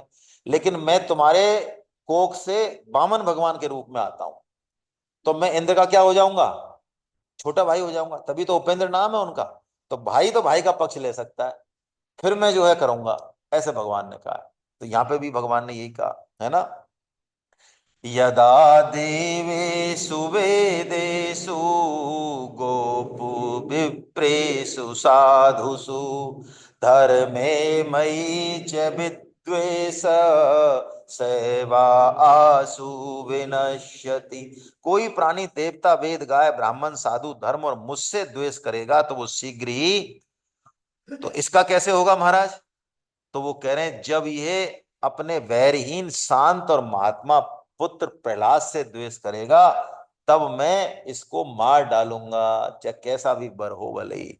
सारे देवता आ गए, भगवान ने एश्योरेंस दे दिया ना, तो उसका सारा उद्वेग उनको ऐसा लगा जैसे कि हिरण्यकशिपु बस। देखो ये विश्वास का कमाल है, ये श्रद्धा का कमाल है। कोई फंस रहा हो मान लो कहीं बुरी परिस्थिति में, और वहां पे कोई सक्षम आदमी कह दे तो चिंता मत कर यार, जब बैन खुलेंगे मैं तेरे को एक झटके में ट्रांसफर करा दूंगा। तो अब वो जो 3 महीने उसके वहां निकलने वाले हैं वो बड़े ऐसे निकलेंगे एकदम से, हुआ कुछ नहीं है, परिस्थितियां वही हैं, ट्रांसफर हुआ नहीं है, लेकिन अब 3 महीने वो कोई टेंशन नहीं है। तो बस ये गीता यही काम करती है भाई, है ना। गीता की बातों से भगवान में विश्वास आता है, तो हमारी जो घर की परिस्थिति है, समाज की परिस्थिति चाहे वो जैसी भी हो, लेकिन भगवान की बातों से जीवन बदलने लग जाता है। यही बात इनके साथ हो रही है। अब आता है प्रहलाद जी का चरित्र, जो खास बात है इस अध्याय की, है ना। प्रहलाद जी का मतलब प्रकृष्ट आह्लाद यश प्रहलाद, वाह। आह्लाद, भगवान श्री कृष्ण का भी सार जो है वो राधा जी हैं, और राधा जी आह्लाद स्वरूपनी है। भगवान की आह्लादनी शक्ति है, संबित संदित हो, 3 शक्ति है ना भगवान की, संबित और संधनी और आह्लादनी। तो ये आह्लादनी जो है ना ये प्रेम से पैदा होती है, प्रेम देने से पैदा होती है, तो वो राधा रूप में है। तो यही प्रहलाद जी हैं, who enjoy exalt bliss, exalted bliss, है ना। तो आह्लाद का मतलब आनंद, तो आनंद स्वरूप, और ऐसा व्यक्ति जहां रहता है वहां भी आनंद ही रहता है। तो अब हिरण्यकशिपु ये कैसे जन्म हुआ इनका, तो वो थोड़ा हालांकि आगे आया लेकिन यहाँ पे ले लिया। जब हिरण्यकशिपु तप करने चला गया, तो हिरण्यकशिपु की जो पत्नी थी कयाधु, है ना, उसके गर्भ में हिरण्यकशिपु का अंश पल रहा था। तो इंद्र आए और कयादू को बंदी बना लिया, बंदी बना के और ले जा रहे इंद्र लोग कि खत्म करूंगा मैं इसको। तो बीच में नारद जी मिल गए, नारद जी ने कहा इंद्र इसको छोड़ो। उन्होंने कहा महाराज कैसे छोड़ दें, हिरण्यकशिपु का अंश पल रहा है, गर्भ पल रहा है इसके उसमें, ऐसे कैसे छोड़ दें, एक हिरण्यकशिपु और पैदा हो जाएगा। उन्होंने कहा ऐसा है नारद जी, तुम इसको चाहो तब भी नहीं मार, क्यों, क्योंकि इसके गर्भ में जो पल रहा है वो भगवान का महान। अब देखो ये फर्क है देवताओं में, हम लोग कहते हैं देवताओं का भगवान पक्षपात करते हैं, लेकिन ये फर्क है। असुर से कहो वो नहीं मानता, इंद्र से नारद जी ने कहा तो इंद्र ने तुरंत उसकी प्रदक्षिणा की, किसकी, कयाधु की, उसको प्रणाम किया, माफी मांगी और उसकी प्रदक्षिणा करी, कैसे मान के कि इसके घर में परमात्मा है, और वो उसको छोड़ के चले गए। नारद जी उनको आश्रम में ले आए, और आश्रम में ले आए और उनको उपदेश दिया। ये बताएंगे प्रहलाद जी महाराज कि मैं कैसे, उनके बच्चे पूछेंगे साथी के कि महाराज आप तो ऐसे कैसे और हम ऐसे कैसे हैं। तो उन्होंने कहा कि नारद जी ने जब मेरी माता को उपदेश दिया, तो उपदेश तो माता को दिया, लेकिन दृष्टि मुझ पे थी उनकी, इसलिए उनकी कृपा से मेरे को सारे वेद पुराण उपनिषद भागवत सब याद है पहले से ही। हाँ, पहले से ही याद है, गर्व में याद है। चलो अब इनके गुणों का वर्णन कर रहे हैं, प्रहलाद जी कैसे गुणवान है। आहा, ब्रह्मण्यशील संपन्न सत्य संधो जितेन्द्रिया आत्मवत सर्वभूतानाम एकः प्रिय सुहृत्तम। ब्रह्मण्य, ओहो, ब्राह्मण्य देव भगवान का नाम है, ब्राह्मणों का सम्मान करने वाले। शील, सब गुण आ गए इसमें, शील संपन्न है, सौम्य स्वभाव वाले। सत्य संधो, सत्य प्रतिज्ञा, झूठ का नाम निशान नहीं। जितेंद्रिय हैं, जबरदस्त जितेंद्रिय हैं। आत्मवत सर्वभूताना, बस यही है सूर्य की परिभाषा। अपनी आत्मा को जैसा दूसरे की आत्मा को माने। ये एक गुण आ जाता है तो टोटल 39 गुण आ जाएंगे। आत्मवत सर्वभूतेषु, ध्यान योग की चरम जो लक्ष्य है वो यही बताया। 6.32 में आया ना, मैं भूल रहा हूं क्या आया। हाँ, आत्मौपम्येन, आत्मौपम्येन सर्वेषु, ये यही बात है। यानी जैसा अपना शरीर ऐसा ही, जब ये दोनों एक हो जाते हैं ना, तभी तो जो वो थे ज्ञानान वो नहीं, क्या नाम है उनका, ज्ञानेश्वर महाराज, संत ज्ञानेश्वर महाराज, तभी तो आत्मवत भूतेषु थे, तभी तो पीठ, भैंस की पीठ पर डंडा मारा और डंडा उनकी पीठ पर छप गया, है ना। प्रशांत कामो प्रिय सुहृत्तमा, ऐसा सारा। तो एक भी आसुरी लक्षण नहीं था उनके। उनके सारे उनके गुणों का वर्णन किया है। तो फिर उन्होंने, सुखदेव जी ने कहा कि एक गुण मान लो जिसमें सब गुण आ गए, एक गुण से ये सारे गुण प्रकट हो जाते हैं। कौन सा गुण है महाराज? कि भगवान श्री कृष्ण के चरणों में उनका स्वाभाविक यानी जन्मजात प्रेम था। वासुदेवे भगवती यश नैसर्गिक रति, नैसर्गिकी, अपने आप नैसर्गिक स्वतः ही प्रेम था। इसके कारण क्या होता, नारद जी जो है, नारद जी कृपा से बालक प्रहलाद बचपन से ही खेलकूद छोड़कर भगवान के ध्यान में जड़वत तन में हो जाए। देखो बचपन से इनकी कैसी वो है स्थिति। उनका हृदय मानो श्री कृष्ण रूपी ग्रह ने खींच लिया है, ऐसा खींच लिया कि कोई शुद्ध नहीं उनको शरीर की। कृष्ण ग्रह ग्रहित आत्मा न वेद जगदी दृशम, कोई जगत की शुद्ध नहीं। उन्हें ऐसा लगता कि भगवान मुझे गोद में लेके आलिंगन कर रहे हैं। सोते बैठते खाते पीते चलते फिरते बातचीत करते समय कुछ भी उनको ध्यान नहीं रहता। भगवान का स्मरण करते हुए देखो बिल्कुल चैतन्य महाप्रभु की अवस्था आ रही है। क्वचित रुदती, कभी रोने लगते, क्वचित हंसती, कभी हंसने लग जाते सामने पाके, है ना। क्वचित नदती, क्वचित उत्कंठो, कभी गाने लग जाते। बिलज जो नृत्यति, क्वचित कभी नृत्य करने लग जाते और कभी स्तब्ध रह जाते। चैतन्य महाप्रभु प्रतिदिन, प्रतिदिन उनका नियम था, वो प्रहलाद स्तुति सुनते। 43 श्लोकों की है ये, प्रतिदिन सुनते। और प्रतिदिन प्रहलाद स्तुति सुन के उनके शरीर में अष्ट विकार पैदा हो जाते। अष्ट विकार, ये अष्ट विकारों का वर्णन हो रहा है, रोम रोम खड़े हो जाते हो। इतनी जबरदस्त प्रहलाद स्तुति है, शुद्ध भक्त के डेली सुनते थे वो, है ना। अब प्रहलाद जी में तो ये स्थिति है, ऐसे प्रहलाद जी को कहाँ भेजा है बताओ, है ना। गुरु गृह गए पठन रघुराई, अल्प काल विद्या सब आई। भगवान राम को जो है गुरु गृह भेजा है, तो उन्होंने तो सीख ले, गुरु का सम्मान करने के लिए सारी विद्याएं सीख ली, पहले से ही सीखी हुई है। स्वामी जी महाराज को कोई गीता पढ़ा है तो स्वामी जी कह रहे हैं गीता तो हमारे कंठ में है, लेकिन गुरु ने सिखाई है तो गुरु का सम्मान है, तो वही वाली बात है। अब असुरों के यहाँ जो गुरुकुल था उसमें किसकी शिक्षा मिलती? राजनीति की और अर्थनीति की। और उसका मुख्य आधार था धर्म अर्थ और काम, मोक्ष की चर्चा नहीं वहां पे कुछ भी। हाँ, तो शुक्राचार्य जी जो असुरों के गुरु हैं, उनके दो पुत्र थे संड और अमर।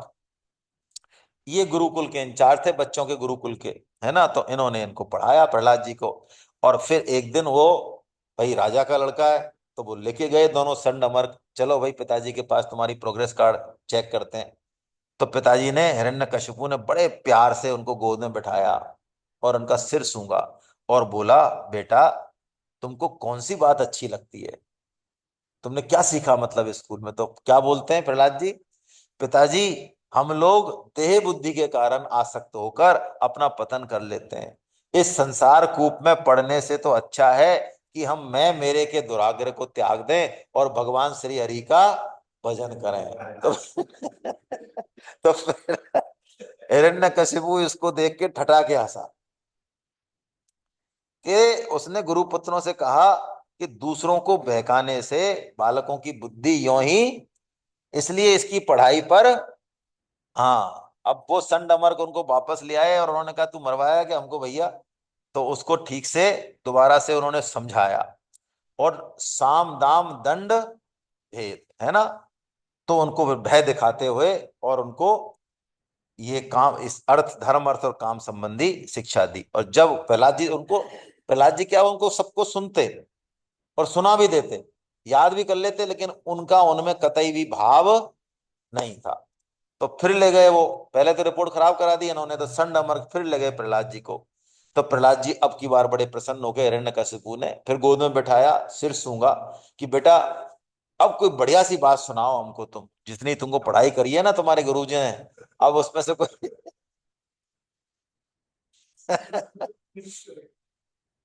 श्रवणम कीर्तनम विष्णु स्मरणम पाद सेवनम अर्चनम वंदनम दास्यम सख्यमात्म निवेदनम। प्रहलाद जी ने कहा पिताजी, भगवान विष्णु की भक्ति के 9 भेद हैं। भगवान का श्रवण कीर्तन स्मरण, उनके चरणों की सेवा, उनके रूप की पूजा, उनका वंदन करना, उनका दास बन जाना, उनके प्रति सख्य भाव, और अंततः उनके चरणों में अपने आप को। ये मेरे को तो इन सब चीजों में जो मैंने पढ़ी है उनमें नवदा भक्ति सबसे टॉप लगती है। अर्चन का क्या मतलब है गीता के हिसाब से? अर्चन कहाँ बताया? 9.27 में, है ना। जो भी कर्म करें वो हम किसको अर्पण कर दें? भगवान को अर्पण कर दें। ये अर्चन है वास्तव में। जो विधि विधान से बहुत सारे सुगंधित सब पदार्थों से भगवान का अर्चन करना, वो तो अर्चन है ही, उसमें तो कोई दिक्कत नहीं है। लेकिन गीता का जो मूल अर्चन है वो ये है 9.27 की, हम जो है उसको इस तरह से सब कर्मों को, तो ये भगवान का अर्चन है। श्रवण हो ही रहा है, स्मरण हो रहा है, कीर्तन हो ही रहा है ना। सख्य का भी गीता में उदाहरण दिया। गीता में नवदा भक्ति बताई है, पूरी सूक्ष्म रूप में बताई है। सख्य कहाँ है? सख्य अर्जुन में दिखता है। भगवान में विश्वास होना, ये सख्य भाव है। उसी विश्वास के दम पे अर्जुन जो है, उसी सख्य भाव के विश्वास के दम पे अपने अपराधों को भगवान से क्षमा करवा लेते हैं। मांगते नहीं है, वो कहते हैं मैं क्षमा, यानी भगवान की पावर यूज कर लेते हैं।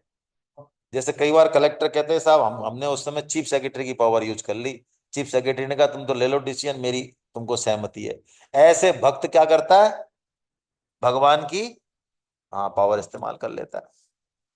अब इसको सुन के तो एकदम हिरण्यकशिपु, अब वो उनके गुरुजनों को बोला, अरे नीच ब्राह्मण, उनको बोल रहा है, उनको संडमर को, ये ऐसी बुद्धि ये कहां से लाया, किससे सीखी तुमने ये तुम्हारी, है ना। तो उन्होंने ये कहा कि इंद्र शत्रु, यानी हिरण्यकशिपु, ये आपका पुत्र जो कुछ कह रहा है ये कोई मेरे या किसी के बहकावे से नहीं कह रहा है, ये तो इसकी जन्मजात स्वाभाविक, न मत प्रणीतम न पर प्रणीतम, ना तो मेरे से ना किसी दूसरे से, है ना। ये तो अपने आप कह रहा है, आप हमको दोष मत दीजिए। तब हिरण्यकशिपु ने प्रहलाद से पूछा, क्यों रे, ऐसी खोटी बुद्धि यदि तुझे गुरुओं ने नहीं सिखाई तो तुझे फिर ये खोटी बुद्धि कहां से? बहुत प्यारा श्लोक है।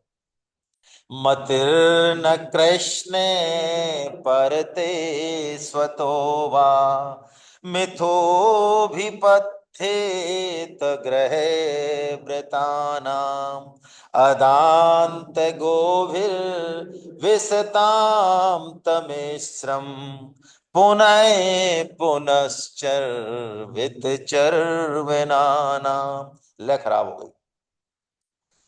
अदांत गोभिर विसताम तमिश्रे पुनः पुनः चर्वित चर्वनाना। इस श्लोक को प्रभुपाद जी महाराज बहुत बोलते थे इस श्लोक। अदांत गोभिर विसताम तमिश्रम पुनः पुनः चर्वित चर्वनाना, बहुत बोलते थे इस श्लोक को, और यह भी श्लोक इस काम का ही है। क्या बोल रहे हैं? पहले तो ये बात करें हम, पहले तो चलो इसको ही समझ लें। अदांत गोभिर विषताम तमिश्रम, गो भी कहते हैं, गो यानी इंद्रियों को। तो प्रहलाद जी कह रहे हैं कि ये जो इंद्रियों से हम विभिन्न तरह के जो भोग भोगते हैं ना, कितने भी ऊंचे से ऊंचे संसार के बड़े से बड़े, मन भी इंद्रियों में ही है, मान बढ़ाई भी आ गई उसी में, आराम आ गया, पंच विषय भोग आ गए। वो कह रहे हैं हम पिसे हुए को ही पीस रहे हैं। क्यों? यही भोग हमने बार बार भोगे हैं। यानी चबाए हुए कोई चबा रहे हैं उसी को ही, पिछले कई बार भोग लिए। और जो बात आती है मान लो बुद्धि की, तो वो कह रहे हैं मतिर न कृष्णे परतई सतोवा मिथो विपद्येत ग्रह नाम, है ना। वो कह रहे हैं ऐसे जो विषय भोगों में लगे हुए जो ग्रहासक्त पुरुष हैं, जो ग्रह कोई सुखों को ही सब कुछ मान रहे हैं, ऐसे पुरुषों की बुद्धि अपने आप, इसमें ये थोड़ा मैंने उल्टा लिख दिया है इसमें ना, इसको काट लेना आप, मैंने अब की बार तो सही कर दिया दूसरे उसमें, अपने आप या किसी के सिखाने से या अपने ही जैसे लोगों के संग से भगवान श्री कृष्ण में नहीं लगती। क्यों? उनकी बुद्धि माया से मोहित हो गई है ना। बुद्धि अपने आप, वो तो विषयों, चूंकि कामना में अटकी हुई है ना बुद्धि, उनकी विषय भोगों के कारण उनकी बुद्धि उसी में ही लगी रहती है। ऐसे नहीं है कोई दूसरा कारण है, दूसरा कोई कारण नहीं है ना। हाँ, भगवान कभी प्रतिकूल परिस्थिति भेजेंगे, तब उनकी बुद्धि किस में लगेगी? तब परमात्मा में लगेगी। और वो ऐसे लोग जो कि विषय भोग चाहते हैं, वो फॉलो भी किसको करते हैं? उन्हीं लोगों को करते हैं जो संसार में धन को, मान बढ़ाई को श्रेष्ठ मानते हैं। तो उनका भी पतन हो रहा है, इनका भी पतन हो रहा है। यानी अंधे के पीछे चलने वाला कौन है? मेरी आंख है, लेकिन मैं फॉलो किसको कर रहा हूं? अंधे को। तो मैं भी, हाँ, मैं भी गिरूंगा, है ना। तो गुरु के उपदेश से भी, लोगों को देख के भी इनका कल्याण नहीं होता, ये कह रहे हैं ये, है ना। तो प्रहलाद जी ने कहा नैषामति स्वादुर्क्रमाघ्रिम स्पृशत्यनर्थ अपगमो यदर्थ महीयशां पादरजोभिषेकम् निष्किंचनानां न व्रणीत याव। जिनकी बुद्धि भगवान के चरण कमलों का स्पर्श कर लेती है, उनके जन्म मृत्यु रूप अनर्थ का सर्वथा नाश हो जाता है। परंतु जो लोग अकिंचन भगवत प्रेमी महात्माओं के चरणों की धूल में स्नान नहीं कर लेते, उनकी बुद्धि काम कर्मों का पूरा सेवन करने पर भी भगवत चरणों का स्पर्श नहीं कर सकती। यानी कहने का मतलब, यहाँ जो प्रहलाद जी ने जो बात कही थी कि तुझे कहां से मिली बुद्धि, तो उन्होंने कहा कि ये जो आपको अपना पराया दिख रहा है ना पिताजी, ये जो आपका कामना के कारण परमात्मा से जो आपका द्वेष है, इस कारण आपकी बुद्धि ऐसी है। मेरा परमात्मा के मैं सन्मुख हूं, तो इसलिए मेरी बुद्धि ऐसी है। जो दुष्ट लोग हैं, जो विषय भोग हैं, उनकी बुद्धि खुद के ही कारण, कामना भोगों के कारण लगी हुई है, दूसरों का कोई उसमें दोष नहीं है। भगवान जब कृपा करेंगे, यानी प्रतिकूल परिस्थिति भेजेंगे, तो हो सकता है कि उनकी बुद्धि परमात्मा में लगे। एक तो ये है। दूसरा जो कारण बताया प्रहलाद जी ने कि कैसे बुद्धि पलट सकती है उनकी, कि महात्माओं का पाद, मही यसाम पाद रजोभिषेकम, यदि वो संग करें, किसका? भक्तों का। शास्त्र पढ़ना क्या है? गीता पढ़ना क्या है भाई? भक्तों का संग है। गीता प्रचार करना क्या है? भगवान का संग है। क्यों नहीं है भगवान का संग? गीता प्रचार ऐसे थोड़ी हो जाता है, उससे पहले पचासों बार प्लानिंग करनी पड़ती है भगवान की बात मानने की। तो क्या चल रहा है? वो संग चल रहा है। इससे भगवान बुद्धि उनकी शुद्ध हो जाती है। अब हिरण्यकशिपु ने उठा के उसको, जब इतने उसने भाषण दिए, तो नीचे फेंक दिया सिंहासन से। और इसने कहा देखो तो सही, जिसने इसके चाचा को मार डाला, बताओ, ये उसी विष्णु के चरणों की पूजा करता हो न हो, इसके रूप में मेरे भाई को मारने वाला विष्णु ही आ गया है। उसने कहा कि होगा पुत्र, हो पुत्र, पुत्र से क्या है, तो शत्रु है, पुत्र क्या है। यदि अपना अंग भी कोई खराब हो जाए और डॉक्टर के भैया इस पैर को काट दो, तो वो काट देना चाहिए। इसलिए भैया इसको ले जाओ और इसका खात्मा कर दो। अब आप देखो बड़ी जबरदस्त बात प्रहलाद जी के चरित्र में, कि दैत्यों ने प्रहलाद के सभी मर्म स्थलों में शूल से घाव करना प्रारंभ किया, लेकिन उनके प्रयास वैसे ही निष्फल हो गए जैसे भाग्यहीनों के बड़े बड़े उद्योग धंधे। हाँ, जब भाग्य में नहीं होता है ना, तो कितनी मेहनत कर लो वो चीज हिरण्यकशिपु को बड़ा आश्चर्य हुआ। उसने खुद ने भी बहुत प्रयत्न किए मारने के प्रहलाद जी को, लेकिन उनका बाल बांका नहीं हुआ।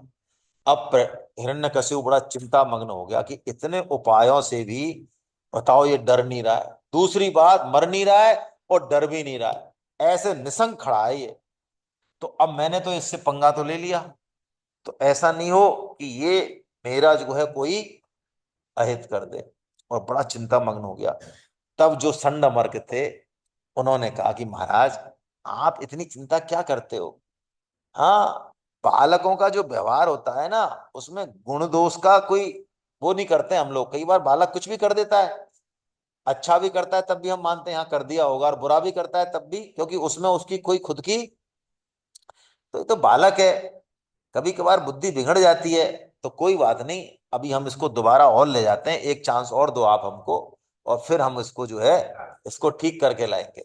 तो हिरण्यकशिपु के पास तो और उपाय भी क्या था, जो उपाय वो तो कर ही लिए, तो इसलिए उसने, हाँ, इसके बाद पुरोहित उसको पाठशाला में ले गए, और पाठशाला में ले गए तो फिर दोबारा उसको वही शिक्षा देने लगे अच्छे से। अब वो उल्टा प्रहलाद जी को तो क्या सुधारेंगे, है ना, भक्ति दृढ़ है उनकी, प्रहलाद जी सबको सुधार रहे हैं वहां। एक दिन सन नमर के तो चले गए बाहर, वो वहां से तो लेके के लाए थे सन नमर की महाराज अभी हमारे पिताजी नहीं है वहां पे, शुक्राचार्य जी महाराज, तो इसको आए हम इसका ट्रीटमेंट हम उनसे करा देंगे, आप चिंता मत करो, अभी तो हम ले जाते हैं इसको। तो शुक्राचार्य जी से भी नहीं हुआ, ना संडमर्क से हुआ, और एक दिन बल्कि ऐसा हुआ कि संडमर्क तो चले गए बाहर, और जो बालक खेल रहे थे असुर बालक, है ना, प्रहलाद जी के आसपास, तो प्रहलाद जी ने उन पर कृपा करके और उनको उपदेश देना शुरू किया। तो जैसे ही उन्होंने कहा तो वो सारे बालक आ गए। क्यों आ गए, उनकी बुद्धि अभी दूषित नहीं हुई थी, आदर बुद्धि थी उनकी प्रहलाद जी के प्रति, प्रहलाद जी का देख रहे थे वो किस तरह का व्यवहार है क्या है। तो उन्होंने खेलकूद तो छोड़ दिया, और प्रहलाद जी के तरफ आके चारों ओर उनके बैठ गए, है ना। अब प्रहलाद जी उन बालकों को उपदेश देंगे, और ये उपदेश बहुत जबरदस्त उपदेश है भाई। इसमें सप्तम स्कंद में एक खास बात है यहाँ पे, है ना, गीता प्रचार करने भी जाएं, स्कूलों में जाएं, कहीं भी जाएं, तो ये प्रहलाद चरित्र से उसका मटेरियल बना है, वहीं से शुरू करें अपनी बात। प्रहलाद चरित्र में सब कुछ है ना। कौमार आचरित प्राज्ञो धर्मान भागवतानि है, दुर्लभम मानुषम जन्म तदप्यय ध्रुव मरथदम। वो कह रहे हैं मित्रों, इस संसार में मनुष्य जन्म बड़ा दुर्लभ है, हालांकि ये है तो अध्रुव, अध्रुव मतलब कभी भी नष्ट हो जाए, लेकिन इससे इसकी खास बात यह है कि इससे अविनाशी परमात्मा की प्राप्ति हो सकती है। अब चूंकि ये अध्रुव है, कभी भी नष्ट हो सकता है, इसलिए बुद्धिमान आदमी को और काम छोड़ के सबसे पहले जो इसका मूल काम है क्या, परमात्म प्राप्ति, वो कर लेना चाहिए। देखो कितनी बढ़िया बात है, स्वामी जी यही तो कहते हैं, संसार का ऐसा कौन सा काम है जो हमारे जाए बिना नहीं होगा, सब हो जाएगा, घर भी बन जाएगा, दुकान भी चल जाएगी, बच्चों का लालन पालन भी, शादी ब्याह भी, सब हो जाएगा, समाज का भी कल्याण हो जाएगा, देश का भी भला हो जाएगा, हम चले जाएंगे तो किस कौन सा काम नहीं होगा, खुद का कल्याण का काम नहीं होगा।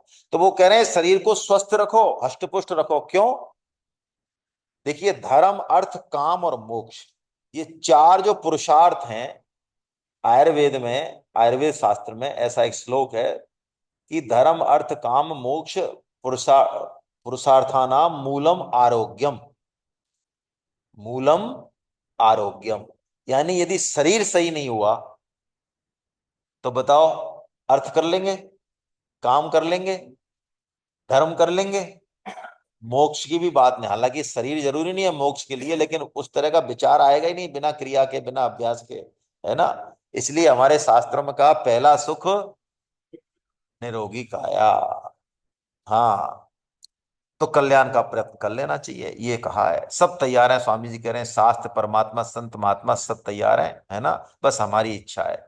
अब दूसरी बात उन्होंने क्या बोली, बड़ी बढ़िया, इसी बात को पुष्ट कर रहे हैं अगले दो श्लोकों में, बस यही लेंगे लास्ट हम। सुखमेन्द्रियकं दैत्या देह योगेन देहिनां सर्वत्र लभ्यते दैवा यथा दुःखमयत्नता। मतलब इंद्रियों से जो सुख भोगा जाता है, सुखम ऐन्द्रियकम दैत्याम, हरे दैत्य बालको, ये किसी भी योनि में हम रहें तो ये जो सुख है हमको ये प्रारब्ध के अनुसार अप्रयत्नता, अयत्नता, अपने आप ये सुख हमको मिलेगा। अब देखो, हम इस चीज को समझना चाहें तो हमको पहले प्रयत्न करना छोड़ना, हम यदि प्रयत्न करना छोड़ दें और फिर अपने आप सुख आए, मान बढ़ाई आए, तब हमको पता चल जाए कि वास्तव में ये तो, और अपने आप ही दुख आए तो वो कह रहे हैं ये सुख दुख तो अपने आप आने वाली चीज है। तो फिर सुख के लिए परिश्रम करना, अपने जीवन को व्यर्थ गंवाना है।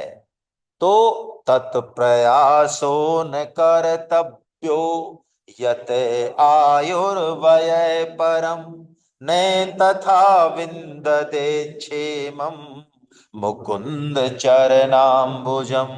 तो जो सुख के पीछे भगे हुए हैं उनको भगवान के चरण कमलों की प्राप्ति नहीं होगी। यही बात स्वामी जी ने कहा, नाम जप करते हुए भी हमारे स्वभाव में परिवर्तन नहीं आता, साधन करते हुए भी हमको उतनी प्रगति नहीं होती। स्वामी जी ने कहा हमारे को इस चीज ने 20 वर्षों तक अटकाए रखा। स्वामी जी ने कितना अच्छा उदाहरण दिया कि कुएं में रहट चल रही है, पानी आ रहा है और जा रहा है, और खेत वाला किसान आधे घंटे हो गई उससे पूछ रहा पानी आ गया, वो कहते भैया नहीं आया। वो वहां से मना कर रहा है, यार हम तो पानी भेज रहे हैं, तेरे पास कैसे नहीं पहुंच रहा है। तो इसका मतलब कहीं बीच में पोल है, छेद है। तो नाम जप कर रहे हैं, साधना कर रहे हैं, लेकिन वहां से हाथ हिल रहा है, इसका मतलब बीच में कहीं पोल है। तो वो पोल स्वामी जी कहते हैं हमने तो तुमको एक शब्द में बता दी, लेकिन तुमको इसकी कदर नहीं हो रही है।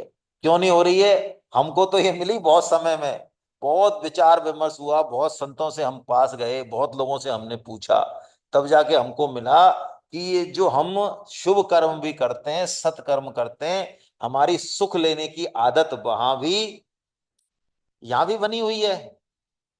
अब गीता में आ गए, नाम जप में आ गए, तो वो भी करेंगे केवल अपने लिए, सुख के लिए। इस कारण हमारी प्रगति नहीं ही होती है। ये जो है बताया।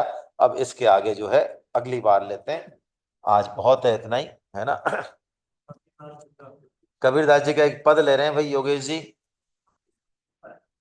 और 232 पेज, सॉरी 232 पद नंबर है ना, और 107 नंबर पेज पर है, 107 पेज नंबर, और 232 पद है। या विधि मन को लगावे, यही है। वाह क्या बढ़िया बात है भाई। ध्यान योग का पद है ये, छठवें अध्याय का गीता का। या मन को या हटा दे, वैसी आवाज आने दे, इसे गूंजती आवाज। यह विधि मन को लगावे, मन के लगाए प्रभु पावे। या विधि मन को लगावे,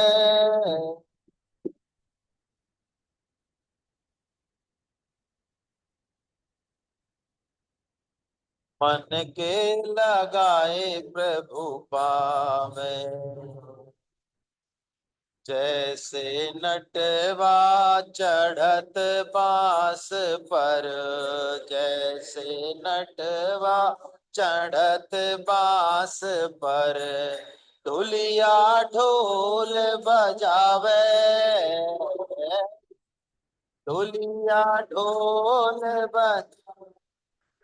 अपनो बोध धरे सिर ऊपर, अपनो बोझ सुरति बरत पर लावे, यहाँ सुरति बरत पर लावे। मन के लगाए प्रभु पावे, या विधि मन को लगावे,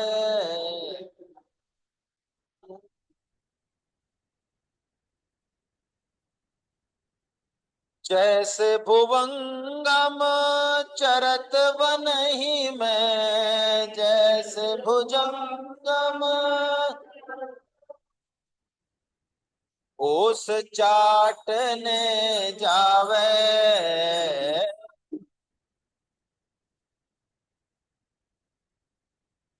ये बात हो रही है उसकी, मणिधर सर्प जो होता है ना, मणि वाला सर्प, भुजंग भुवंगम का मतलब जिस सर्प के पास मणि होती है उसकी बात हो रही है। तो उसको ये ओश जो होती है पत्तों पे, उस चाटना सर्पों को बहुत प्रिय है। तो मणिधर जो सर्प है उसको भी तो ओश चाटनी है, वो कैसे चाटे, क्योंकि मणि के लिए तो लोग उसके पीछे पड़े हुए हैं। तो वो बहुत मणि को ऐसी जगह रख के और फिर ओश चाटता है। और ओश चाटते समय वो ओश चाटता है, एक क्षण में मणि को देखता है, ओश चाटता है। इतना उसका कंसंट्रेशन होता है। कबहू चाटे कबहू मन चित वे, कबहू चाटे मन तज प्राण गवावे, मन तज प्राण गवावे, मन के लगाए प्रभु पावे, मन को लगावे, या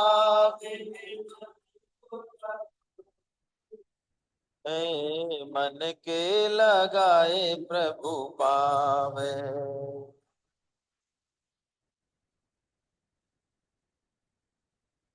जैसे कामिनी भरे कूप जल, जैसे कामिनी कर छोड़े बतरावे,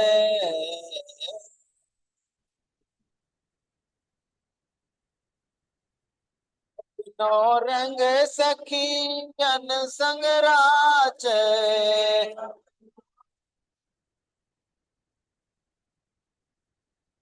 सुरति गगर पर लावे, सुरति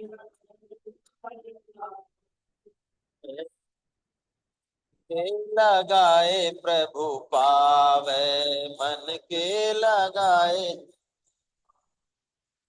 जैसे सती चढ़े सत ऊपर, जैसे सती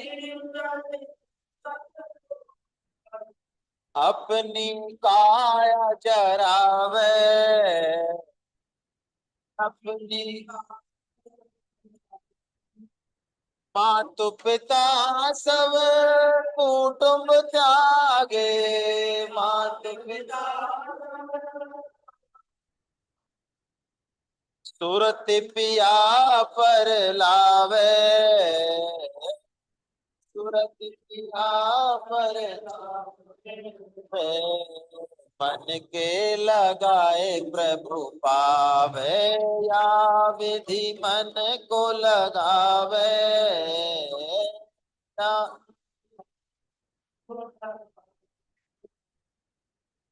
मन के लगाए प्रभु।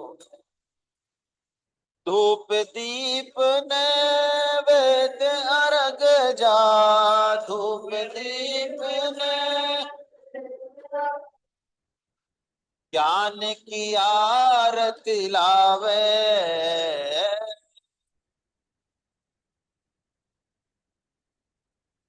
कहे कबीर सुनो भाई साधो, कहे कबीर फिर जन्म नहीं पावे, फिर जन्म मन के लगाए प्रभु पावे, या विधि मन को लगावे, या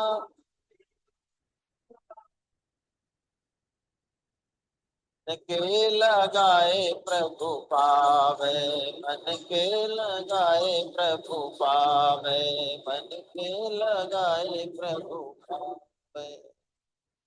नाम संकीर्तनम यस्य सर्व पाप प्रणाशनम प्रणामो दुःख शमनस्तम नमामि हरिम परम। बोलो वृंदावन बिहारी लाल की, बोलो बांके बिहारी लाल की, बोलो राधा गोविंद सरकार की, अर्जुन के सखा भगवान श्री कृष्ण की, मीरा के गिरधर नागर की, सूर के घनश्याम की, वृषभानु सुता राधा रानी की, मर्यादा पुरुषोत्तम भगवान श्री राम की, जानकी माता की, गौ माता की, धरती माता की, साधक संजीवनी की, श्रीमद् भागवत महापुराण की, सब संतों की, सब भक्तों की, अनंत कोटि वैष्णव वृंद की, आज के आनंद की जय हो। हरि बोल हरि बोल हरि बोल। हाँ, एक सूचना है भाई। हरे कृष्णा। ये माइक ले लो महावीर जी।